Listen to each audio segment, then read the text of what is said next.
আসসালামু আলাইকুম। আপনাদের জন্য আমি আজকে নিয়ে এসেছি একটা নতুন রেসিপি। সেটা হচ্ছে শীতের দিনে লাউ শাক দিয়ে ইলিশ মাছের ঝোল। এটা খেতে অসাধারণ লাগে। এই জন্য আমি চুলায় একটা কড়াই বসিয়ে দিয়ে এতে পেঁয়াজ আর রসুন আর কাঁচামরিচ ফালি দিয়ে দিব। মরিচটা একটু আমি বেশি দিব, আমার কাছে ঝাল ঝাল এই রেসিপিটা অনেক ভালো লাগে। এখন এটা আমি নাড়াচাড়া দিব লাল হয়ে যাওয়া পর্যন্ত। লাল হয়ে গেলে এটাতে এরপর আমি হলুদের গুঁড়া, মরিচের গুঁড়া, লবণ দিয়ে দিব সামান্য পরিমাণে। এরপরে এটা আমি নাড়াচাড়া দিতে থাকবো। এই রেসিপিটা আমার কাছে অসাধারণ লাগে। কার কাছে কেমন লাগে জানি না, আমার কাছে খুবই ভালো লাগে। বিশেষ করে ইলিশ মাছ দিয়ে যখন এই লাউ শাকের তরকারিটা রান্না করা হয়, আমার কাছে খুবই ভালো লাগে। ঝোল ঝোল খেতে অসাধারণ লাগে। এখন আমি এটাতে একটু সামান্য পরিমাণের পানি দিয়ে দিব। তারপর আমি এটা আবার একটু নাড়াচাড়া দিব, কষিয়ে নিব।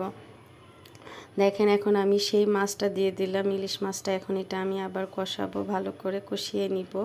এই কষানো মাছটা দিয়ে যখন আপনি লাউ শাকটা রান্না করবেন, অসাধারণ খেতে লাগে। এখন দেখেন আমার কষানো হয়ে যাচ্ছে। এখন আমি মাছটা ভালো করে নাড়াচাড়া দিয়ে এখন আমি উঠিয়ে নিব। নাড়াচাড়া দেওয়ার সময় আপনারা খেয়াল রাখবেন যাতে মাছটা ভেঙে না যায়, আলতোভাবে নাড়াচাড়া দিবেন। এখন আমি মাছটা উঠিয়ে নিচ্ছি। দেখেন সবগুলো মাছ আমি এইভাবে করে উঠিয়ে নিব, যাতে মাছগুলো না ভাঙে। আপনারা সাবধানে মাছগুলো উঠিয়ে নেবেন। তারপরে উঠিয়ে নেওয়া হয়ে গেলে রেখে দিবেন। এটাতে এখন আমি দিয়ে দিব লাউ শাকের ডাঁটা আর হচ্ছে আলু। 4-5টা আলু দিয়েছি ছোট সাইজের, আর লাউ শাক এর ডাঁটাগুলো। লাউ শাকটা আমি এখন দিব না, এটা আমি খুব ভালো করে নাড়াচাড়া দিয়ে ঢেকে রেখে দিয়েছিলাম। এখন ঢাকনা উঠিয়ে এটা আমি আবার নাড়াচাড়া দিব।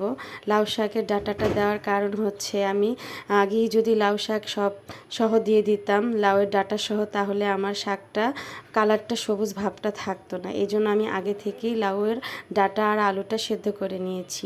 এখন আমি পানি দিয়ে দিয়েছি, সামান্য পরিমাণের পানি দিব, বেশি পানি দিব না। এখন আমি এটা নাড়াচাড়া দিয়ে আবার ঢেকে দিব ঢাকনা দিয়ে।